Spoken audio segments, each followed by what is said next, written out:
We are always one miscalculation away from disaster. That's not just a history lesson, that's House of Dynamite. And trust me, this series isn't here to comfort you, it's here to stress you out in the best way possible. You're watching Screen Explain TV, where the screen speaks and we explain. Kathryn is back and she didn't come to play after the Hurt Locker and Zero Dark 30.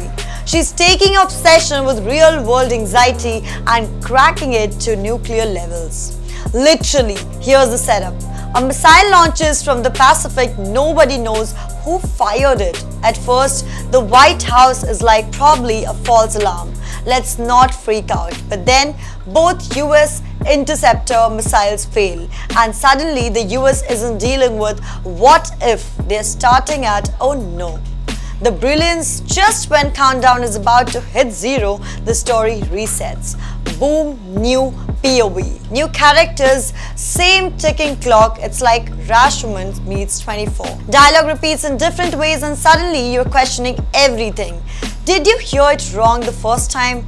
Or is the truth shifting with every new perspective? Now let's talk about the cast, because this is where it gets memory worthy. Idris Elba as POTUS, that's President Daddy Elba. Energy right there, charismatic, human, but you can see the weight crushing. Zaid Harish as the VP, giving you man knows something we don't vibes. Rebecca and Jason Clarke sweating it out in the Situation Room. Greatly bringing cool expertise on North Korea, and Tracy Letts yelling like your boss who's always one bad email away from combusting. This ensemble is tagged. And there's this genius dramatic trick. The president doesn't fully appear until halfway through. At first he's just a voice, a presence, then finally Elba steps up into frame from a casual school basketball event to making the most terrifying decision of his life. That moment hits harder because you have waited for it.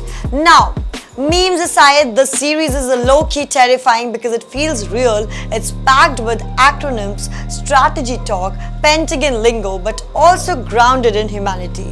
The editing keeps ping-ponging between crisis rooms and personal lives, little flashes that reminds you these decisions makers are also parents, spouses, people who still text their kids goodnight while maybe deciding the fate of the planet. And fans, they are buzzing. The Venice premiere had people calling it traumatizing but brilliant. Twitter is already memeing Elba's POTUS as the president we need but don't deserve. And Gen Z TikTok is stitching clips with captions like me trying to choose a DoorDash order while Idris decides if the world ends. Award season almost guaranteed. Bigelow's directions, Noah Payham's script, and Elba's performance, that's Oscar's bait. A lot of viewers think Bigelow isn't just making a thriller, she's making a statement. Nuclear anxiety is back in the headlines, and this is basically her way of saying why all we're not safe as you think. And here's my spicy theory. The repeated story loops, they are not just a gimmick, they are Bigelow's way of showing that no matter how many perspectives you replay, the outcome is still chaos. Different POVs, same disaster looming. That's the horror. So here's my question for you all. If you were in Elba's shoes, one decision away from either saving the world or ending it, what's your call on that? Do you launch, do you hold, or do you pray?